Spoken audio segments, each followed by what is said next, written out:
Tom hasn't known me that long, and he knows this. Bunch up.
Good evening, everybody.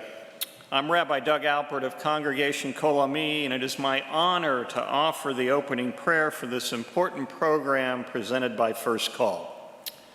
And first, I offer a prayer of gratitude for First Call. Gratitude and thanks, certainly for presenting this program on faith and addiction.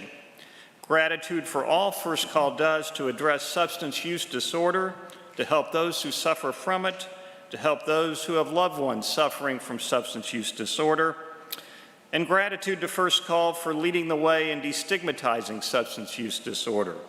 That, like all mental illness, substance use disorder is an illness, and that through the work of First Call, I pray that we all come to understand that substance use disorder is an illness and is not a character flaw. I offer this prayer to the families and other loved ones who seek to offer support to those who suffer from substance use disorder, prayers of strength and love. Certainly none of us like to see our loved ones suffer. May you all gain strength from a community of support, organizations like First Call and others who care for and about you. And finally, and of greatest importance, I offer prayers of love and support to all those who suffer from substance use disorder. May those not yet in recovery find the strength and support to begin that journey. May those in recovery know that while the journey is never completed, I pray for you that each day will be better than the last. And I conclude this prayer with a traditional blessing of healing. May the one who blessed our ancestors give blessing and healing to all who suffer from substance use disorder. May they find complete healing, a healing of both body and spirit. Baruch atah Adonai Rofei HaCholim, blessed is God who heals all who suffer illness. Thank you. Well, good evening. Thank you all for joining us for this very important conversation. As Rabbi was praying, it dawned upon me that this is a conversation that's been long overdue. Many of us in the faith community serve individuals every single day and may not recognize that that's a person that is suffering from this disease. What brings us all together tonight is a conversation that took place between a person and their pastor. And in that conversation, there was, I want some information, some verbiage that I can use for a sermon. And you can imagine the excitement that maybe ensued from that conversation about this subject matter being brought up in a sermon. Well, this person tuned in and was able to hear the sermon that was preached. However, the information that came from the pulpit that day was disheartening, and information was full of misinformation. And so it sparked something in this individual, and conversation started from that. And as a result, here we are. The purpose here tonight is to dispel some rumors, to address some misinformation, and hopefully to give some inclusive language around this topic of addiction and recovery that will be helpful for all faith leaders in whatever your faith tradition is. With that, I'd like to take a moment to introduce our panelists who will be our distinguished guests tonight, addressing some of your questions as well as some questions that we have for them. And by the way, if you are listening in on YouTube or Facebook Live, we hope that you will interact with us with your questions and with your comments so that we can make this conversation as in-depth as possible. To my immediate left is the Reverend Michael Brooks. To his left is Pastor Sarah. And to his left is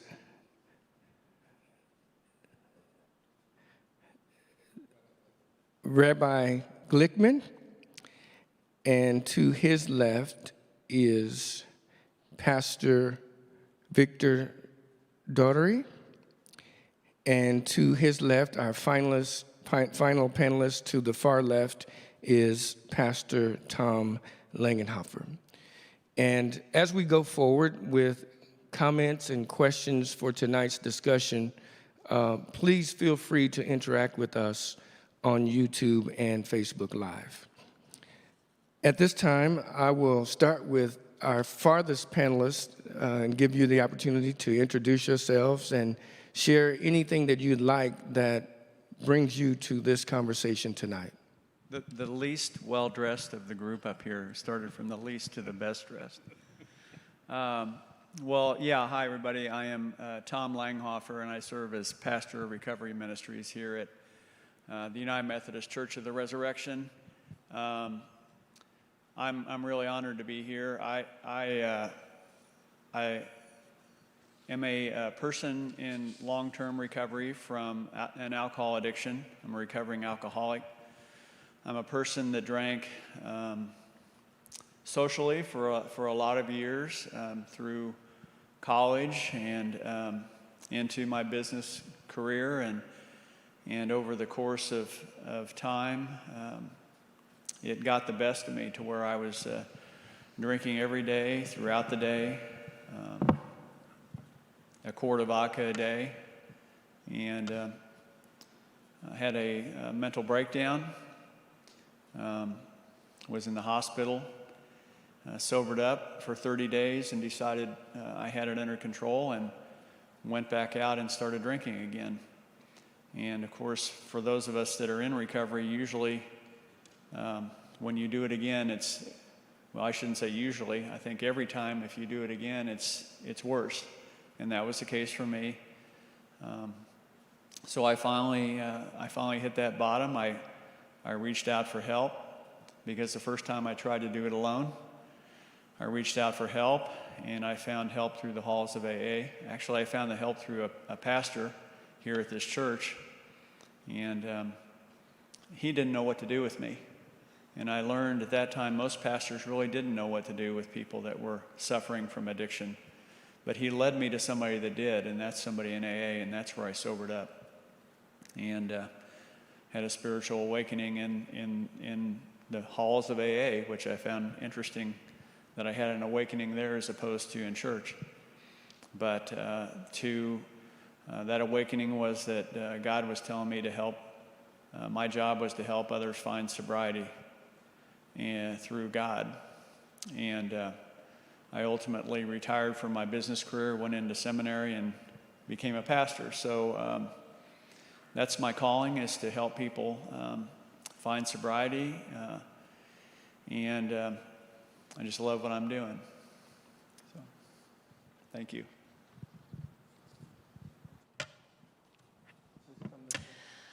Thank you. And again, like Tom, I want to thank everyone for this opportunity to come together and share some really beautiful perspectives on this process, and hopefully to help a lot of folks. My name is Victor Doherty.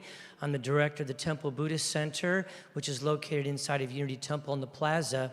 And also, as recovering from a narcotics addiction, having spent much of my life in various musical situations, as many folks know, as a musician and artist, that kind of a lifestyle can lead very much to many different forms of addiction. And so when everything fell apart for me, it was kind of a free fall.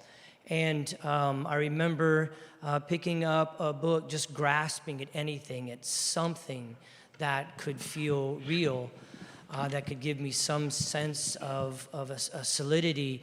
And the book that I picked up was a book called Buddhism is Not What You Think. And as I began seeing a therapist, he said, I recommend that you see a friend of mine who was at the time the founder of the Temple Buddhist Center.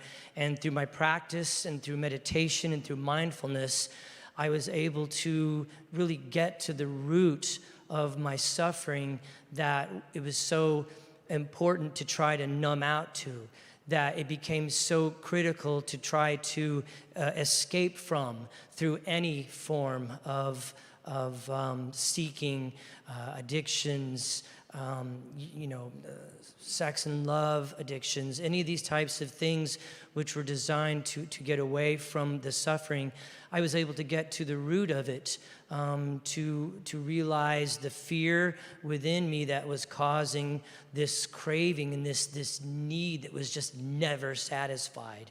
And so because of that, my practice, I've been practicing over 20 years now, and am now able to repay the incredible kindnesses from the community and from my teacher and the teachings by being able to carry those forward and offer those to others now, which is the greatest gift I could ever ask for and the only real way to repay it. So again, thank you for allowing me to share some of those perspectives and thoughts and history with you. Thanks, Victor. I'm David Glickman. I'm the senior rabbi at Congregation Beth Shalom, and we're a synagogue here in Overland Park at 143rd and Lamar. And my experience with substance use disorder is because I lost my brother Daniel, my little brother, to a heroin addiction 15 years ago, a little over 15 years ago now. And I was 32 and he was 28.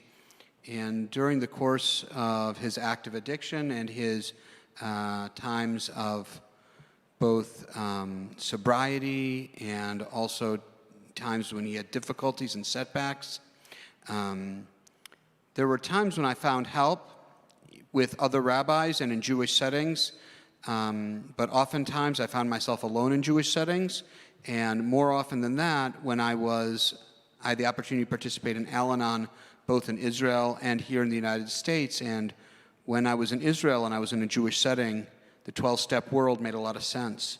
But what I found here in the States, in 12-step rooms that were primarily Christian, while it's nothing against Christianity or against my Christian neighbors, for a Jewish person, it was very lonely. And so a part of my rabbinate over the last 20 years has been through private counseling and meetings to help Jewish families translate the wisdom of the 12-step world and finding the compatibilities with Judaism and the 12 steps. Thank you. And again, I want to echo the others up here who have said thank you for welcoming us and for allowing us to participate in this evening. My name is Sarah Pierce. I'm the synodically authorized minister at All Saints Lutheran Church in Blue Springs. And when I got the phone call inviting me to be a part of this panel, my response was, well, I'm not really sure if I'm what you're looking for. And I said, you know, I'm new to ministry. I'm not yet ordained. New to ministry, don't have a whole lot of experience interacting with parishioners who have had substance abuse disorder. But then I started reflecting and talking about my background as a nurse and working in the hospital, taking care of folks at the bedside who are withdrawing. And moving into care management is what I do full-time, and then ministry is kind of the side gig. Not the side gig, but the part-time deal. But now I work in care management, and some of the folks who report up to me are nurses and social workers who deal directly day to day with folks in the community who have no insurance and who have behavioral health issues. And I think that we all are kind of familiar of that confluence of behavioral health disorders and substance abuse disorder. And so they see a lot of that. And I have a social worker who's in my office pretty regularly, just ranting and railing against the way that people who are in the hospital are just chronically undertreated when they're withdrawing. And so I thought, boy, I do kind of have a story to tell here, don't I? So that's my perspective coming into this. And again, thank you all for having me up here with you. Let me also thank First Call for this invitation. It certainly has been a long time coming. I've been pastoring here in Kansas City for 21 years with this substance use disorder background and hoping that the church would finally get it right. I was born and raised right here in Kansas City. My path through substance use and abuse started in high school, where I started getting high and drunk because college scholarships flew out the window once I got hurt and couldn't play basketball my senior year, and so a downward spiral began until I decided to go into the Air Force, and the Air Force really what saved my life and got me off the streets of Kansas City. But then also while in the Air Force, I got the opportunity to cross-train to become actually a substance abuse counselor. That's what they called it, what they called us drug and alcohol counselors here. So been a drug and alcohol counselor, been a substance abuse counselor, been an addiction counselor, and I'm not sure what they're called now, whatever the current vernacular is. That path brought me back here to Kansas City. Long story short, I came back and started working at Swope Health Services in the homeless department, where I got to see addiction firsthand, right up front in your face with what's going on in the streets of Kansas City. And the sad reality is 21 years later, not a whole lot has changed. And so I'm hoping this panel, this new approach to addiction will give some people better insight, and we can find some better solutions on how we solve problems in Kansas City. Oh, and I'm currently now the pastor of the Oasis Church, formerly known as the Zion Grove Baptist Church here in Kansas City. All right, you have heard from our panelists, a very distinguished group of faith leaders in our community, and we are ready to begin this conversation. But let me share just a little bit about my story. I got into this field of substance use disorder many years ago, and one of the reasons was that I had an older sister who was an alcoholic. and suffered with this disease for a long time. Gratefully, she got into recovery and has more than 30 years of recovery now. But just to show how this is a hereditary disease, one of her daughters also suffers from addiction, and in and out of treatment centers and even in and out of jail. And so this conversation is personal. It sounds to each one of us in our own way. I am Darren Faulkner, Pastor Darren Faulkner, and I am the founding principal of the Faith Defenders Bible Institute right here in Kansas City. I saw a quote that I want to begin our discussion tonight with that I think is pretty relevant. And the quote just simply says, "Addiction is giving up everything for one thing, but recovery is giving up one thing for everything." I thought that was very profound.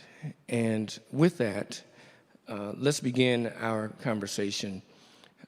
We have different faith traditions represented on the panel, and I'd like to just put this out to the group. In your faith tradition, is addiction viewed as a disease?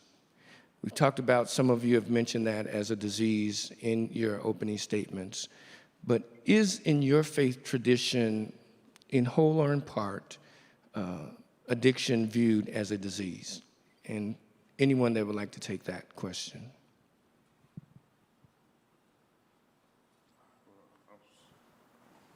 I'll start. So I'm traditionally Black Baptist preacher, so trying to get rid of the Baptist tag. So we're a non-denominational church now. We've been delivered. But I would say not commonly. I think those who have had experience with substance use disorder understand it, but the real reality is most of us have gone through years of training with no education whatsoever on how to deal with this. So I would say for those who've had experience with it, or those who've had family members, they understand better. But as a general rule, I wouldn't say that in the Baptist tradition it's commonly known as a disease. I think I would echo that in the Lutheran tradition. I think that's also the case, that it's not commonly recognized as a disease. But I do think, I hope anyway, that that's starting to change. Some of the courses, there were a couple of courses that were offered. I'm just getting ready to graduate from seminary, actually, here in about a month. And some of the courses that I had the opportunity to take would have dealt with substance use disorder and mental health problems and that sort of thing. So I think that that's starting to change in the Lutheran tradition. I would say that in the Jewish tradition, though the word disease or disorder isn't specifically used all the time, I think for many centuries we've had an understanding that sometimes there are forces that are beyond our control, and so that they have no judgment attached to them, in the same way that we look at diseases in the modern day. And actually, one of the great pioneers in recent years in the Jewish community has been Rabbi Dr. Abraham Twersky, who passed away this past year.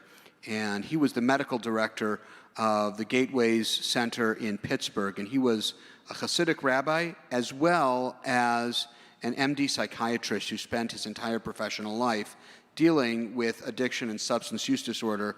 And I think that his pioneering work in the last 20 to 30 years especially really took away a lot of the stigma, but only for those people who knew his work. And unfortunately, substance use disorder, like so many other ailments that people have, we don't learn about it until it affects us personally. Thank you, Rabbi David. In the Buddhist tradition, it is definitely, to answer your question directly, yes, it is considered a disease. And perhaps in some discussions, perhaps even a symptom of a disease. In the Buddhist tradition, one of the things we try to do is to, for example, in Vipassana or in insight meditation, getting still and getting quiet, we begin to observe the nature of our mind, begin to realize where, one person can be for various reasons, perhaps very self-loathing, self-hatred, or perhaps needing to control a situation depending on our families of origin, depending on our upbringing, our environment, our surroundings. This disease is very, very complex, and there is no one, straight answer for any of it, but one possible path. And this is important, in my opinion, to stress, is there are so many possibilities, and many folks get disheartened and discouraged after only trying one or two possible ways to find relief, to find recovery. And so in the Buddhist practice, getting at that root cause of the suffering, because when there is no more suffering, then there's no need to try to escape. There's no more need to numb out. There's no more need to try to solve, cure, fix something as you come to realize the truth of who you are, and that this realization that these are things that just arise from conditioned patterns of speech and behavior all of your life. So it's kind of an unlearning and yet a realization of who you truly are. And that can be a wonderful way for some folks to really come to terms with what's going on. Yeah, I guess I'll just kind of echo what most everybody said here. I don't know about the United Methodist denomination as a whole, but at Church of the Resurrection, I think a lot of people understand it as a disease, but they don't understand. They see it as a disease, but it's a misunderstood disease. And I think people assume that it's curable, which it's chronic, so there's no cure. And as we say, it's cunning, powerful, and baffling. And I think that's how a lot of people see it in our congregation. I think we try to treat it with grace and mercy, but there are people that I think see it as a moral downfall, moral character issue, and simply they're not praying enough, they're not connected enough with God. And so that's some education that we're trying to do, and I think this event today will help that a lot. Thank you, panelists, for your responses. Just a follow-up question to that initial question. Some of the faith traditions on the panel do view it as a disease, but may not have the full understanding of what that means. How do we as faith leaders help those in our congregations and in our communities better understand this thing as a disease? What are the things that we can do, aside from what we're doing tonight, in our faith communities? How do we help them better understand the disease of addiction? Pastor Sarah, can I start with you? Yeah, I think the first step is just being proactive. When you hear someone saying this is a moral issue, or saying this is a personal failing or a personality issue or something, to push back against that and say, no, this is a disease. It's chemically caused or whatever, with whatever's going on in the brain, but it's a disease. It's not a moral failing. And then I think to offer education and to be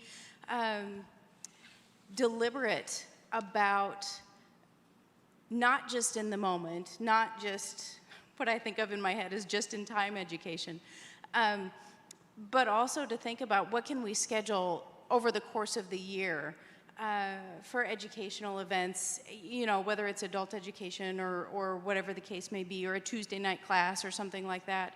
How can we address that? And then I think maybe option 3 is from the pulpit. But I think that the best learning is going to happen in those one-on-one and small group conversations rather than what we say from the pulpit. Excellent response. Take one other response to that question. I think it starts with just seeing people as people and not as damaged goods. I think that whole moral piece, I think, is where the church has missed it for a long time. And really what I'm learning and getting much more education on is learning how to deal with people that have been traumatized, because it's The substance use is a symptom of the real problem. We see it as the problem because that's what society keeps telling us. It's the drugs, it's the alcohol, it's the acid, it's the methamphetamine, but all that is just a symptom of what's really going on with a person. And until you get to what's really going on with the person, they're going to keep on using those things because the reality is drugs and alcohol work, y'all. If I'm feeling a certain way and I want to escape it, if I get high, guess what? I escape it. If I'm feeling a certain way and I don't want to feel it, if I get drunk, I don't feel it anymore. So we're not going to take away the fact that drugs and alcohol work. So what can we give people that's going to work to help them deal with the trauma outside of the drugs and the alcohol?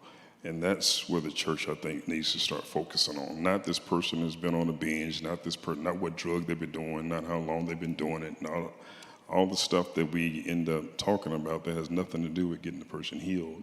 But see them as people that just need to be healed. I think that's where the church can start. See them as just people that need the church's help. How many of the panelists have ministries for those who are suffering from addiction already in your churches or your congregations? And if you do not have ministries, what are the ways that you are going about helping to educate individuals on this subject matter? Yeah, we have a very active recovery community here at Church of the Resurrection. We call it Resurrection Recovery, and it is open for anybody and everybody. It's not specifically for the Christian faith. It's for anybody of any faith or no faith. We have 14 different support groups that meet here that are some of our groups and then groups that we welcome from outside the community. Traditional AA, Al-Anon, Codependent Anonymous, Smart Recovery, different groups like that use our facility. We just offer our space. We don't charge any rent or anything like that. And then we also welcome other organizations such as Crossroads and Full Circle to use our facility for their support groups. So it's, to me, it's very, very important to show our church community and to show the recovery community that people are welcome inside the doors of churches, and that they can find help here. And I hope that everybody that walks in here is welcomed with open arms and not judged. You know, it's easy to judge. I judge. But I just think it's really important for church people to interact with people in recovery. Because Mike said that, you know, just get to know those of us in recovery. We're normal people. I remember the first time I met somebody that said they were a recovering alcoholic. I didn't know what to think. And I look back on that day, and all I would have had to do was ask a little more about his situation, but I was afraid to ask.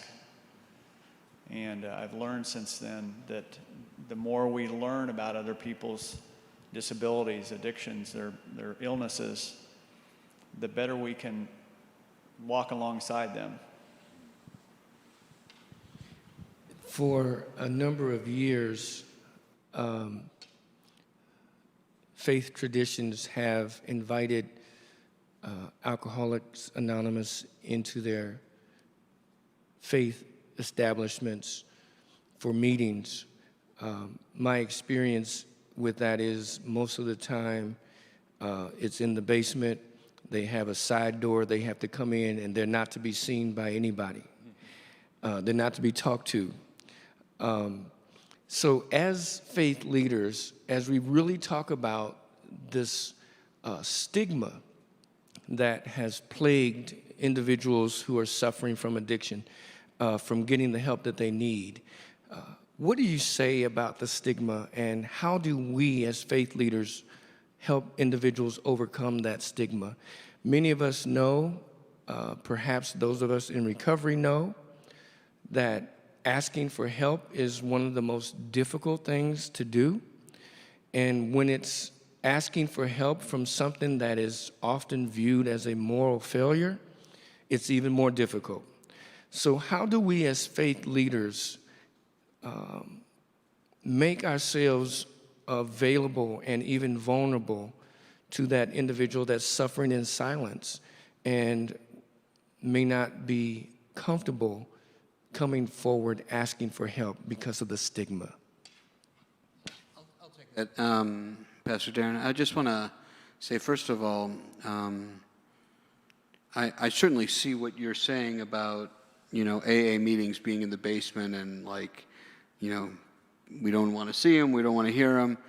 But respectfully, I think that also AA and all of the 12-step groups put such an importance on anonymity. Absolutely. And I think that if somebody were the president of the board of the directors or the chief pastor of that church, they themselves might have trouble coming into that first meeting. Yes. And I want people to have the courage to be able to go to that first meeting. And I think it's also okay to say to people who are struggling with substance use disorder that you don't have to be the representative for everybody struggling with addiction. Yes. You don't have to be the one who's going out and waving the flag and wearing the T-shirt and speaking to your high school class and going back to your 25th reunion and telling your story at every turn. It's okay to just work on yourself and work on your family, and that's also an okay option. And I'll say that if there are Jewish people who are listening, I just want to acknowledge that it is sometimes hard to go into those rooms. And it's especially hard when the rooms are inside of churches. And even as welcoming as CORE is, CORE is an amazing facility, and Pastor Tom is a fabulous representative, and Pastor Adam opens his doors to the whole community. But in some ways it's foreign, and there's also a difficult history for the Jewish people with Christianity sometimes. And that could be an obstacle for somebody going in. So if there's Jewish people who are watching and listening to this, I just want to say that that feeling is normal and it's okay. And at the same time, there is wisdom in the 12 steps and in other recovery programs that can be translated into ways that is culturally familiar to you. And that's probably true, my guess is, for other non-Christian faiths here in America, because most of these meetings are in churches, and it's said in Christian language, and there's nothing wrong with the Lord's Prayer. It's a beautiful prayer, but if you're not a Christian, it's not your prayer. It's your host's prayer. And so what I would say is to people who are not Christian, seek out the leaders in your faith, seek out brothers and sisters in your faith, and find authentic ways to walk down that path, and you don't need to take on somebody else's language to do that. Thank you. Very well said, Rabbi David. For my part, Temple Buddhist Center is located inside of Unity Temple in the plaza, and there's an extensive community of both substance use disorder as well as behavioral disorders. So Gamblers Anonymous, Sex and Love Addiction, Overeaters Anonymous, all the various different groups. And so as a leader, a spiritual leader there, to address the stigma, to provide that open door to vulnerability, I think that's why we're leaders. We're not afraid to, as they say in the 12-step programs, to put some skin in the game, to really share with an open heart, which gives, even indirectly, permission for others to reveal themselves. And this is the power of community. This is really the antithesis to the disorder itself, because it's such a person feels so alone, and so then they will find something to escape from that, which then only exacerbates the problem, because then they become more and more alone as they withdraw from the rest of their community. So that is the power of, in the Buddhist practice, it's called Sangha. But it's the power of our spiritual communities to come together, to share with each other. And it's kind of like what Pastor Tom was saying. I think it was Mr. Rogers that said, you cannot hate anyone once you know their story. And so that stigma dissolves, much like what you were saying, as we come to know each other and feel each other's heart and really share and be vulnerable with each other. So I think that's an important factor. And one of the things the broader community probably needs to be aware of is recovering people are probably some of the best people you want to be around. I've worked in almost every area when it comes to substance use disorder, inpatient, outpatient, outreach, intervention, prevention, detox, just about. And I'll tell you the truth. I'd rather be facilitating a group with addicted people sometimes than dealing with church folks. Because at least they understand they have a problem.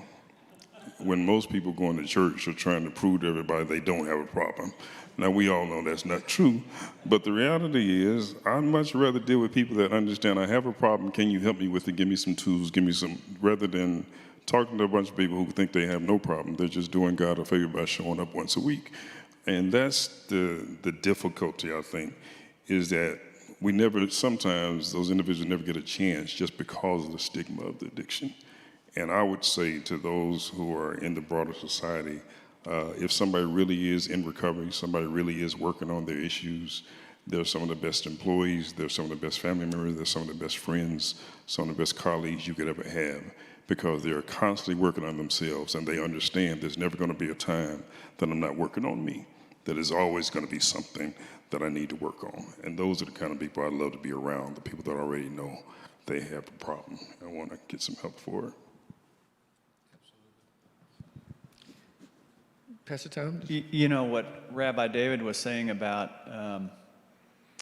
AA, the very first AA meeting I went to, I drank before because I was so scared. And it was in a church, and I didn't want anybody to see me. And so I appreciate and respect that, because that's how I was. And however, most of our recovery meetings are in our main building, where you have to go into the lobby. And I know that's difficult for some. And we do offer classes that are in the basement, where you can have total anonymity. But one thing that I wanted to try to do is to break that a little bit and say, you can come in our main doors, and you can feel comfortable doing that. And I know that's a tall order for some. I don't know that I could have done that the very first time, but that's one of the things I'm trying to show people, is they can come in the main door of our church and use our main meeting rooms. And so there's a balance there, and we try to respect, the position for everybody in that, because I drank before I went to my first meeting. I was so scared to go. And that's why, by the way, probably some AA people don't like this, but I will always welcome anybody into our meetings, no matter what their condition is, when they walk in those doors, because I was one of those. We want to, again, invite you who are listening on live stream, Facebook Live, or on the YouTube channel to send us some questions. We do have one question that has been given to us, and I'll just pose this to the panel. How can a non-addicted person be helpful to someone that is in active addiction or still suffering? How can a non-addicted person be helpful to a person that is in active addiction still suffering? So I'm just thinking about my social worker who is a certified drug and alcohol abuse counselor who ends up in my office pretty regularly, just kind of all sorts of worked up. And one of the things that I've learned from her is that as a non-addicted person, it's important to just speak up, to just have a voice and use it and say, most of the situations that kind of confront me are situations where somebody is actively withdrawing in the hospital and are being under-medicated, under-treated, and just to say this is not right, and even kind of dig in and say, what are the patterns of behavior among the healthcare community, among society at large, that leads to, and this kind of feeds right into the last question, leads to that stigma, because it really is not just an issue in our faith communities. It's a societal issue. So I think my answer is use my voice. I just want to say that I want to give a shout out to all of the Anon groups, which are a whole series, people may not be familiar with them, but they're a whole series of 12-step groups that are for the family members of those who are suffering from substance use disorder. And that language is new to me, by the way, like only about 3 weeks old or so, because until about 3 weeks ago, we said addicts. And so Al-Anon is for family members of alcoholics, and Nar-Anon is for family members of narcotic addiction. And one thing that's, and I know there's a lot of different forms of recovery, but in the 12-step world, they often talk about it being a family disease. And that there's stuff to work on yourself, even if you're not the person who is addicted to a substance. And so I went to Al-Anon myself, even though I wasn't addicted to alcohol. But I had a brother who was. And I'll tell you, I was introduced to Al-Anon when I was studying in Jerusalem, and I was in seminary. And so I was in class for, 8, 10, 11 hours a day studying sacred scriptures. And 1 hour a day, 1 hour, one evening, I went to Al-Anon groups. And I learned more about God in that 1 hour with, there were ultra-Orthodox women who had every inch of their skin covered with long skirts and a head covering and sleeves down to her wrists, and guys with tattoos all over themselves and long hair and every walk of life. And the thing that bound us together is that we all were praying deeply for a loved one, a spouse, a child, a parent, a partner, a sibling, and we all learned that, guess what? We weren't perfect, and we were making choices, and we had behaviors that were actually actively harming our loved one. And that's a tough pill to swallow. Yeah, excellent. I think David hit it right. When people come to me and say, what can I do? How can I help my loved one? I suggest that they do just what David said, and I check into Al-Anon, check into other families. I say call first call for that matter. That's the best. That's a great place to start. Educate yourself, because often, as was said, family members end up being enablers without even knowing it.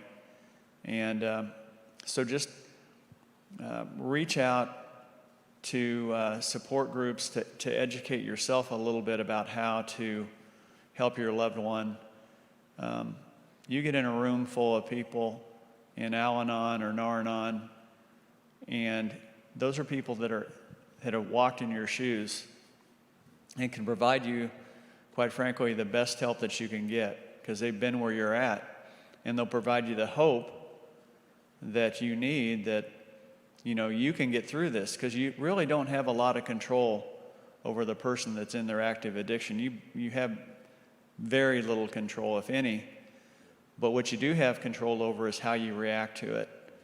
And so that's usually the best thing that I think people can do when they're baffled with their friend or loved one who's just continually using. It's a very good question. How does someone who is not in addiction or recovery help someone who is still suffering? And I just wanted to add my little 2 cents to that. I think one of the things that we can do, and Pastor Sarah kind of touched on it, is to use inclusive language. Language is important in so many ways on a number of matters and subjects, and it's no different for addiction. We have moved in this community of recovery from saying clean and sober. Does that suggest that before I was dirty and drunk?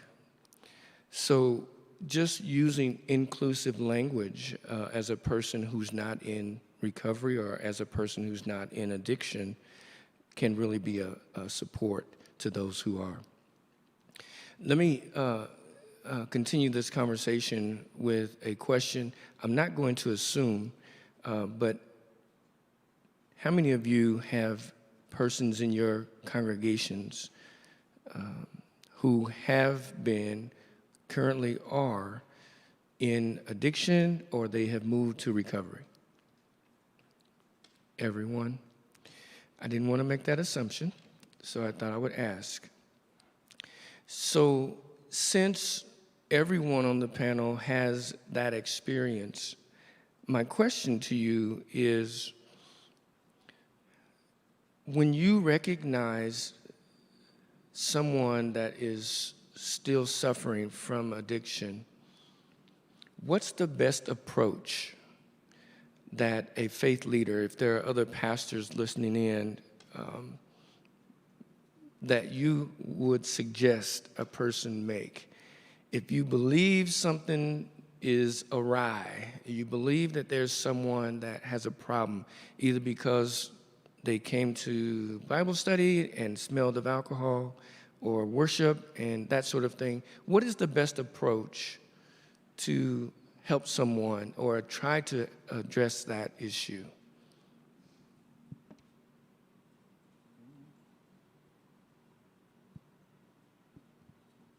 Tough question.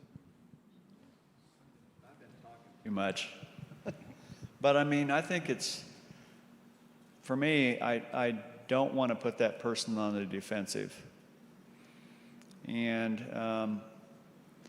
I just try to show a lot of love and grace and mercy for that person because they're hurting. But it's hard. I mean, I don't confront them in that situation at that point. I will talk to them at a later point, but I don't ever put somebody in a defensive situation immediately.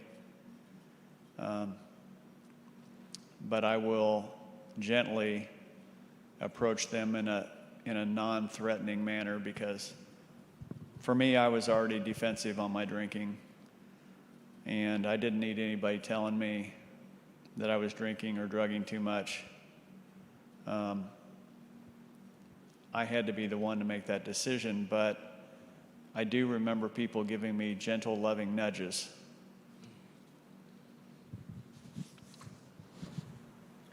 I think faith leaders, spiritual leaders, and teachers try always to seek first to understand. And so I like gentle, loving nudges through questions, never anything public. It would be, for me, it would be a casual aside or a text or an email, which is just an open invitation because, again, if they're not ready, if they're not ripe, then no amount of pushing or shoving is going to make a difference. So just to be that loving, open presence that is always there and always inviting, and just so they know that. But at the same time, also boundaries. As faith leaders, you know, sometimes those really painful discussions, you know, you are not invited back until you have an opportunity to speak with me about what's going on. The door's open between you and I, but you cannot come in that state. So that can be very hard, very painful, but it also might be exactly what's needed. So as faith leaders, we try to sense that, try to feel into it. I think that also how we plan our social events. I know that some faith traditions don't have drinking as part of their socializing. In the Jewish community, we don't demonize drinking, and we also, and we don't demonize the person who, in fact, we sanctify every Sabbath meal with wine. And we have some holidays where it's very common for people to drink, and sometimes drink to excess. Now, we don't drink to excess all the time, but that does exist. But I think that one of the ways to make an inclusive community is we always make sure that there's grape juice. When I have people over at my house and I sanctify the Sabbath meal, instead of using wine, even though I drink, I always sanctify it over grape juice so that everybody can partake of the cup of blessing that I'm using. In the same way that we haven't had food in our synagogue in like 17 months, but I'm assuming that we'll be able to break bread together one day, and sometimes that bread needs to be gluten-free. I also have celiacs that are in my synagogue. Yeah. We have people with anaphylactic nut allergies, so we have a rule for our caterers that you can't put out a dish with nuts without putting right there on the buffet table includes nuts. Now, there's no moral failure on someone because they can't eat nuts, right? Yes. They have an allergy. That's right.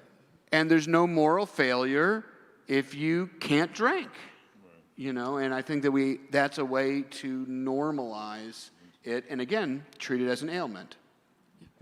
Rabbi Glickman, you just kind of took us in the direction that I really hoped that we would go, and that is there are those faith traditions where alcohol is a part of the celebratory act of worship.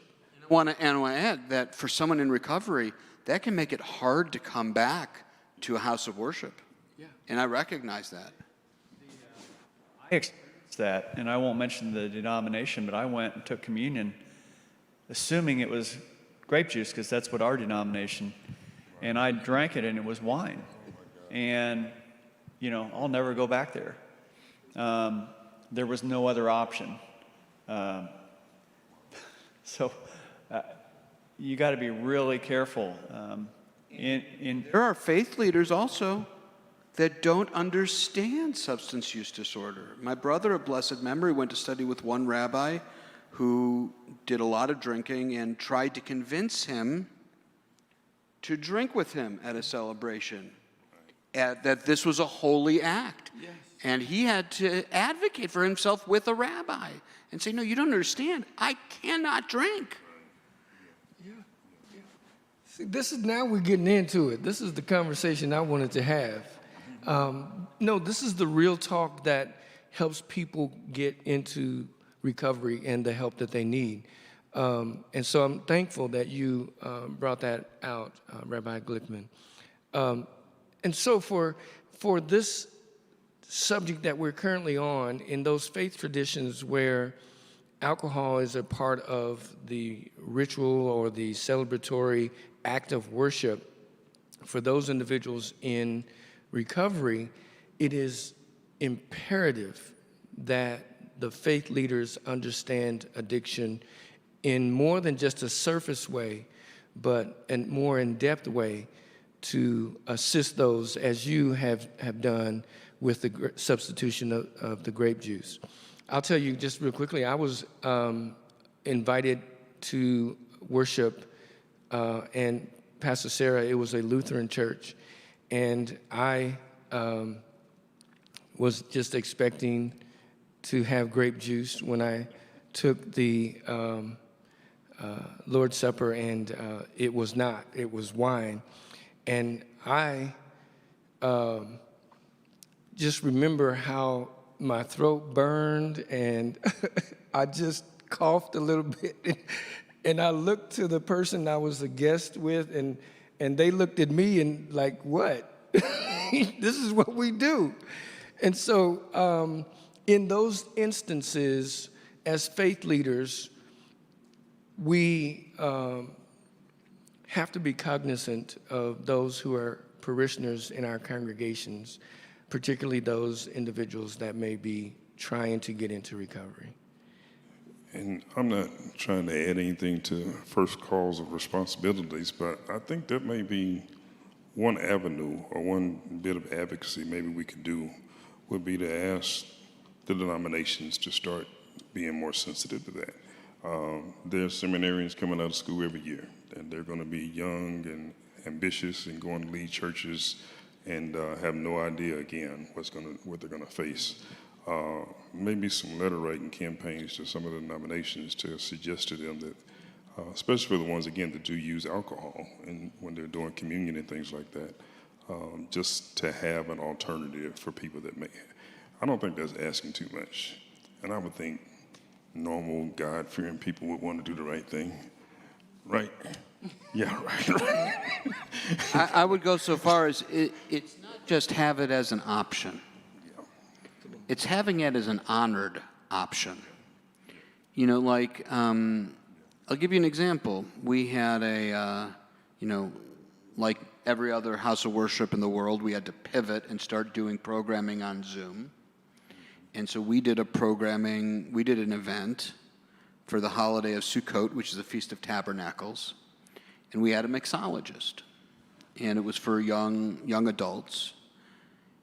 Each drink that she made a cocktail and a mocktail, and she gave this whole speech as part of the program. She says, I want everybody to feel that they are having a sensory experience and that this is something special and a treat that they are coming to in my home.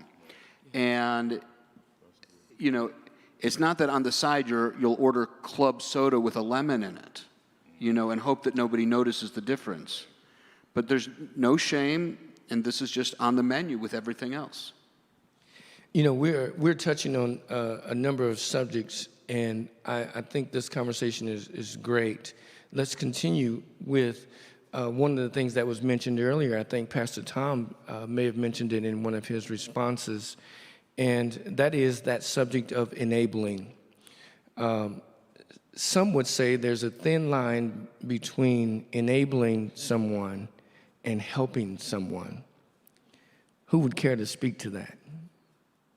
This is a question from our online viewing audience. What is enabling a person who is in active addiction? The phrase I like to use when I was counseling people or counseling with families is, you're going to love them to death, because they suggest that they're doing it out of love. Well, if your love is continuing them to actively be involved in their addiction, and we all know what the end result of addiction is, it's either death or jail in most instances. If you love them enough to lead them in a different direction. And enabling simply suggests that you know exactly what's going on, and you turn a blind eye to it. You keep providing funds, you keep providing excuses, keep providing resources to a person that you know is actively in addiction. And the other thing that probably needs to be talked about is there are a lot of very high-performing addicts who high functioning that you on a normal day looks like the normal person you go to work with every day, but when they get off work, and I've had this experience over and over again, there were people that would get off work at 5 and drink all night, sleep a couple of hours, and come to work the next morning. You would never even know they were drinking. Because they've been doing it so long, they've established this, tolerance to the drug or the alcohol. So in instances where enabling is the issue, you just have to really be honest with yourself. Are you helping the person or are you hurting the person? And if they're continuing to use what you give them to stay in their addiction, there's a good chance you're hurting them more than you're helping.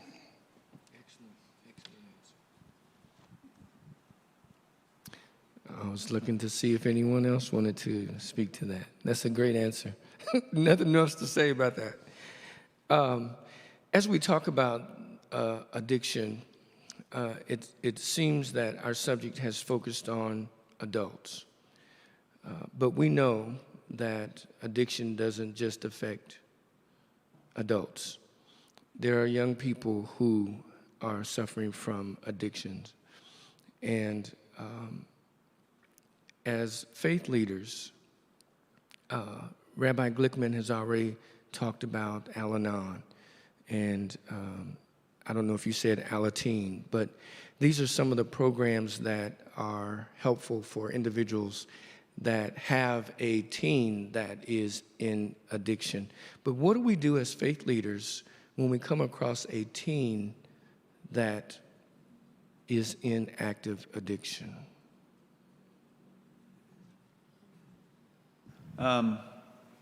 For me, I tried to steer them towards other teens who are in recovery.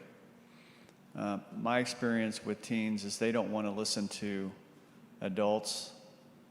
I know I wouldn't have wanted to, but there are teens and young people in their early 20s that are out there with long-term sobriety, and that's where I put a plug in for like Full Circle or Crossroads, or we have a young adult support group here, but there's more than you think. There's some of the AA programs around have young adult groups, but for me, I meet with young people, and they're just doing it to get the heat off from their parents, in my opinion. But I have several young people in my phone that have told me I can give them their phone numbers, and that seems to work better than anything else for me. I think that one thing that we haven't really talked about tonight is mental illness generally. And I think that, I'm not a psychiatrist, I'm not a neuropsychologist, but, there are, as Pastor Brooks was talking about, there are people who, they can drink, they can get high, they can do it recreationally, they don't become addicted, or they can stay fully functional. There's other people who it knocks them on their behind, and, and it's for the person who has substance use disorder that can sometimes feel like life is grossly unfair, that's the case. But oftentimes, when does it begin? It begins with self-medication for other underlying mental health conditions. And I think that one thing when dealing with teens is not only taking away the stigma of substance use disorder specifically, but mental health issues generally. So there's a huge rise of depression and anxiety, other mental health issues in teens today, and especially during the pandemic. And I think that we have to really take away the stigma of mental health and mental illness generally for teens. And with that, I think will come, and that goes to some of the stuff that Victor was talking about, some of the underlying issues. So tonight we have began the conversation because certainly this is just a beginning. My hope is that the conversation will continue. We've talked about addiction and how it is a disease. We have also talked about the stigma that sometimes comes with a person suffering from addiction. We have talked about a number of different topics, but what we haven't talked about yet, and I want to get to before our time is up, is recovery. On the other side of addiction, if individuals get into help and find supportive people who don't judge them and who encourage and support them, there is recovery. How, and let me put it this way, what gift, as faith leaders on this panel, are you willing to offer or give to your congregations? What gifts of recovery are you willing to give to your congregations so that they can get the help that they need? I think for me, it's the gift of meeting them where they are.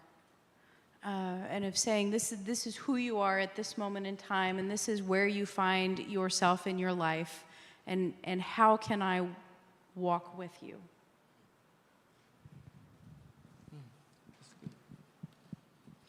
Thank you for that. And also, one of the things that I try to share with our community is that it's sort of a relaxing into the process. Recovery, in some cases, could be a lifelong process. It's not a destination. It is a day-by-day, moment-by-moment embracing of what's true in this moment, what's real right now. Well, right now, I want to drink. And so you just become aware of that craving and that desire, but realize that as most traditions teach, this idea of, this too shall pass. And so relaxing into, it's an easing into the whole process of recovery itself. And I think the 12 steps suggest that you can't do this by yourself. And I think that's why it's so important that the faith communities, regardless of what your faith is, it's so important that we help people understand that in the 35 years of doing this, the difference between the people that are successful in recovery and the ones that end up going back out are the ones that have a really good idea of who God is and who's going to help them through this. Whoever you suggest God is, and this is certainly not trying to make everybody Christian or Muslim or whatever the case may be, but understand that you're going to need somebody bigger than you to make it. And then recovery is about you becoming this new person that you don't even know. And so you're constantly learning things about yourselves, and that can be exciting if we present it the right way. You know who the old person was. How about spend some time getting to know who this new person is, the real you. And in some days, you're even going to surprise yourself.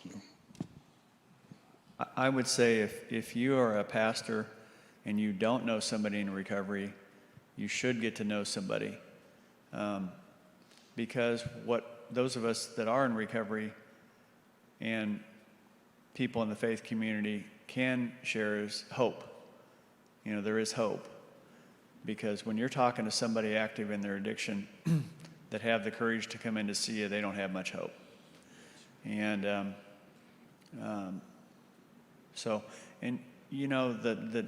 not doing it alone. And it doesn't have to be a 12-step program. I mean, I want to put a plug in for Smart Recovery.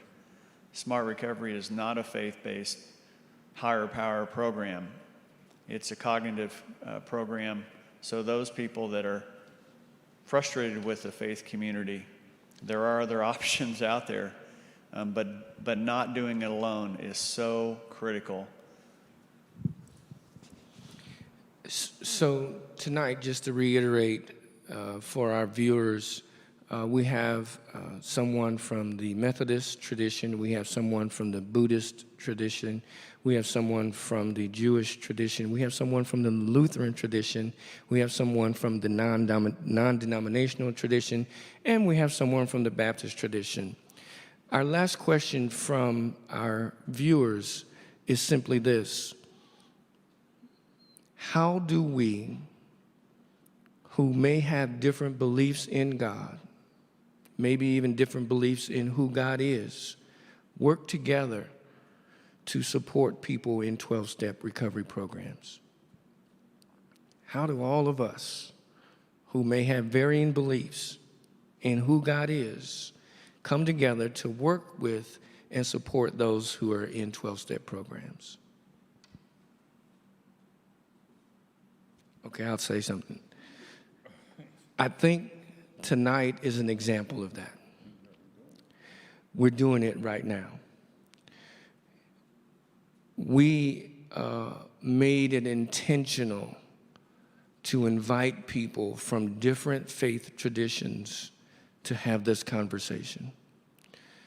And I am hopeful that those who are viewing us see a group of people with different faiths coming together around this cause to help individuals who may still be suffering and to also support those who are in recovery already. So this is one way. Can anyone speak to others?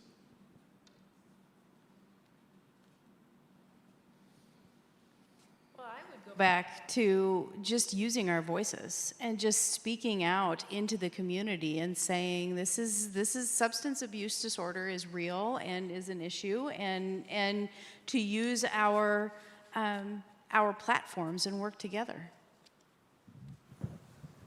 I would also put out to help organizations like First Call. I mean, First Call casts a very wide net. And the more that, schools, faith communities, other organizations can help sort of what I will call common space organizations like First Call that can't be, cubbyholed into one faith tradition or one church, where we put ourselves there and make those personal connections, whether it's with their counselors or their staff, as well as other spaces like public schools or parochial schools or private schools and places where teens are, and let them know that, hey, we're resources, we're not here to proselytize, but, you have a kid or you have a family in your school or at your community center, we're here. And, in the Jewish community, we also have spaces like, Jewish Family Services, which is a counseling service. And it's open to people who are of the Jewish faith, people who are not of the Jewish faith. I know that the Catholic Charities also has, all sorts of what I will call non-church-based counseling programs. I think that we have to make ourselves resources to those spaces. Darren, I like what you said. I got to meet Rabbi Glickman. We did a funeral together, a multi-faith funeral together, and so we become friends. And I learned when, I think of 12-step programs as being, power of your understanding. It can be whatever you want it to be. I never even thought that it had a slant towards the Christian faith to it. But when he said that to me one time, I thought, I really took that to heart, and it's like, I see that, and so I think the idea of us coming together from different backgrounds, different faiths, I learned that from David because he was open and shared that, and I think that's really important for us in the faith community to learn more about our brothers and sisters from different backgrounds and be respectful for their beliefs and try to adapt and understand it more. And that's what I would say. We just have to respect each other's differences, isn't it? Well, I don't want to make it simple, but isn't it just that simple? I don't have to believe the way you believe or think the way you think to respect how you think. And just like we would accept anybody coming to us for help, I think we also have to accept however they choose to get the help, respect that. If that's working for them, then why would we speak against it? But certainly, maybe First Call could contract all of us and we can take this on the road and just take it around to all the churches in Kansas City. Well, okay. I've been known to dream too big sometimes, but certainly this can't be the last time. We've got to do this again. If for nothing else, even if it's just one person that watched and decide they're going to get themselves off drugs, alcohol, or some pastor is going to be more compassionate, or some church member who, interacts with a family member that has some better ideas. There's tons of things. Again, this could last 3 or 4 hours, but I respect everybody up here, and I think if we all just simply respected each other's differences, we can get a whole lot done. Well, with those remarks, Reverend Brooks, it is time for us to do our closing statements. As you said, this could go on and on, because I have a lot more questions to ask you guys and ladies. But we have scheduled this for a certain time, and so at this time, please take about 1 minute and give us a closing statement, however you want to do that. And we'll start with Pastor Sarah. All right. Well, I just want to say again, thank you to First Call for organizing this. And it was really a pleasure and an honor to be up here with the rest of you. And I learned a lot tonight. So thank you. Rabbi Glickman? Thank you very much, First Call, for creating the space. Thank you, CORE, for opening up your walls to all of us. And for those who are out there listening, whether you're a family member, whether you're an active user who's seeking help, and you haven't been able to find that space know that there's a lot of help out there. And you're not alone. There's somebody else just like you, or at least similar enough to you, to be able to walk with you on the journey. Victor? Again, thank you to CORE and to everyone for having us. For those of you that are interested, Temple Buddhist Center has a Buddhism in 12-step as well as a refuge recovery program. And so these are open and available to all forms of disorder, substance use, as well as behavioral. So you're always invited. The door is always open, and our hearts are always open. And as Rabbi David said so well, there is a tremendous wealth of opportunities for people to find help, to find a hand to hold, for someone to listen. And so it just takes a little tiny effort to reach out, and those opportunities are out there. So our invitation is to please come and join us in conversation, discussion on this road to recovery. Pastor Brooks? Words one of my favorite songs. If you've fallen by the wayside of life, your dreams and visions have been shattered, you're all broken inside.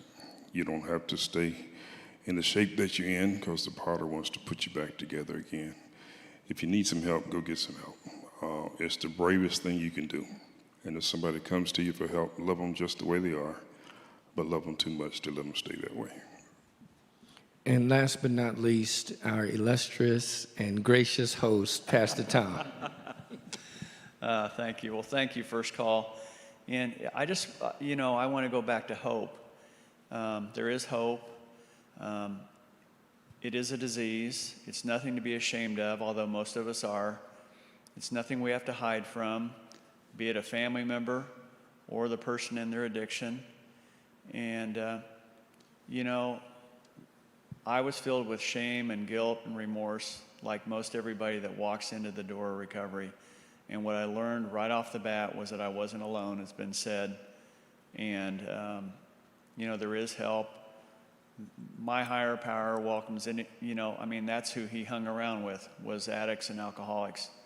And so I just think, for us faith leaders, we need to really understand that this is a disease, and it's not a moral issue. Granted, we can head down. We make some decisions that are not good moral decisions, but the disease itself, it's a disease, and it's just not something to be ashamed of. And there is hope. There's just hope. That's what I want everybody to take away. Thanks. Addiction, if you'll recall, is giving up everything for one thing. Recovery is giving up that one thing for everything. At this time, we're going to turn it over to Bethany for some remarks. Good evening. My name is Bethany Depew, recovery advocate and part of the clinical team at First Call of Kansas City. I just want to thank you all so much for joining us this evening and everyone that was able to log in and tune in and listen in. It's really, I think, been a very healing experience. I can personally attest to that. I've heard some things I even needed to hear this evening. I also want to be transparent myself. I'm not only a professional in the recovery community, but I'm an individual in long-term recovery from drugs and alcohol, and have also been active in my faith community from the age of 2. I'm a preacher kid, and so it's been an integral part of my recovery to have a supportive faith community, but also have conversations such as this, where we lean in and have difficult conversations, because that's how we recover. So thank you. I want to take a few moments. I know we've taken a lot of your time this evening, but I want to take a few more minutes to kind of flesh out and explain a little bit more and highlight some of the language that was alluded to this evening. We call it trauma-informed language, not necessarily due to the fact that someone has experienced trauma, but it is to be sensitive to the fact that the individuals we're talking about, many of these experiences have been traumatic, whether it be physical, emotional, sexual abuse in their past, or the traumas experienced during their active use. It's very important. We know that words can hurt, and we're here to support and help these individuals.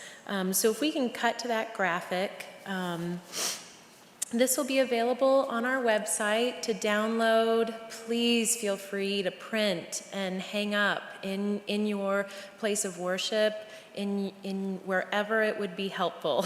Please feel free to print and use. So we just wanted to highlight some supportive language and some stigmatizing, unhelpful language as well. Many of these are still commonly used. That doesn't make them helpful. It just means that they're commonly used. One in particular that I would like to highlight, and has been highlighted over and over again, is that this is a disease. This is not a moral issue. Substance use disorder is a disease. Many of us have come in contact with friends and family members struggling with other diseases, such as cancer. That treatment isn't stigmatized or looked down upon. Peanut allergies were brought up. I love that. These are diseases. This isn't a moral failing. We are not good or bad dependent upon our substance use. And I think that's really important for many of us seeking recovery, and those that support those in recovery. An addict, using addiction as a noun really makes a person, we like to use person-centered language, so a person with substance use disorder rather than an addict, a junkie, an alcoholic. If somebody identifies themselves as that, that's fine, but it's not our place to identify them as such. I think it's also helpful when we talk about what is brought up this evening about clean and dirty, but to bring up positive for a substance or dependent upon a substance. And I think just something that's important for me to remember is we are human. We will continually educate ourselves on this. We will be open to understand and to make mistakes. I know that in conversations preparing for this event, many individuals were afraid of using stigmatizing language. We will continue to make mistakes. What's most important is to have these conversations, to apologize, and to ask somebody's preference if they're in your faith community or in your family or a friend. So I just want to thank everyone again, and please, if you are seeking recovery, if you're seeking resources, all of what we've talked about this evening is on our website, and I'm going to read it so I don't say this incorrectly, but it's firstcallkc.org/faith-and-addiction. You can download that PDF, and we have our main 24/7 crisis line is 816-361-5900. Thank you all so much, and I'll turn it back over to Darren. All right, thank you, Bethany, for that information. And I again want to thank our panelists for a great conversation tonight. Such great respect for everyone on the panel and your individual ministries that you're involved in. It's my task to close us in prayer, and if you all would allow, I would like to do that in the faith tradition that I am comfortable with. And I will do that by reciting and praying the Lord's Prayer. Our Father, which art in heaven, hallowed be thy name. Thy kingdom come, thy will be done, on earth as it is in heaven. Give us this day our daily bread, and forgive us of our trespasses, as we forgive those who trespass against us. Lead us not into temptation, but deliver us from evil. For thine is the kingdom, and the power, and the glory forever. Amen. God bless you, and thank you for tuning in with us tonight.